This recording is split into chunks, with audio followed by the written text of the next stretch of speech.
Welcome back.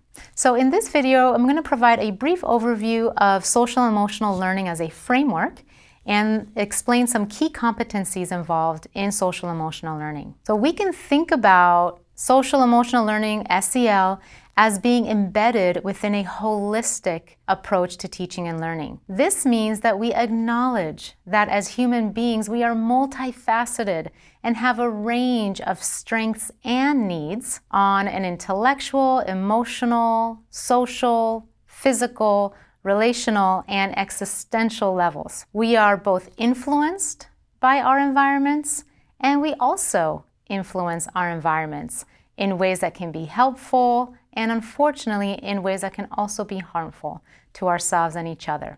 Building social emotional skills allows us to grow in awareness of ourselves and each other so that we can choose how to best engage with the complexities of schooling and life in ways that are most supportive. There are 5 core competencies in the social emotional learning framework that can support both students and teachers. Fortunately, all of these are skills that can be taught and learned.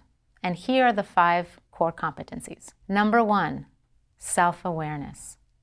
Number 2, self-management. The third one is social awareness. Then we have relationship building, and finally, responsible decision-making. What's great about these skills is that they can support social, emotional, and relational well-being, as well as academic development. And there are many ways to foster these skills in schools. You are probably doing a lot of this already. When considering how to best support students' social, emotional, and relational well-being, it's essential that we are intentional about supporting the adults in the school community in cultivating these very same skills within themselves and among themselves to be models of how to embody social and emotional well-being. The more we learn, practice, and embody the 5 core SEL competencies as educators, the more we will be able to facilitate these same skills with our students as we model and embody self-awareness, self-management, social awareness, relationship building, and responsible decision-making. Being able to be explicit with students and narrate our processes of engaging these skills is especially helpful in modeling for them what these competencies can look like in the moment.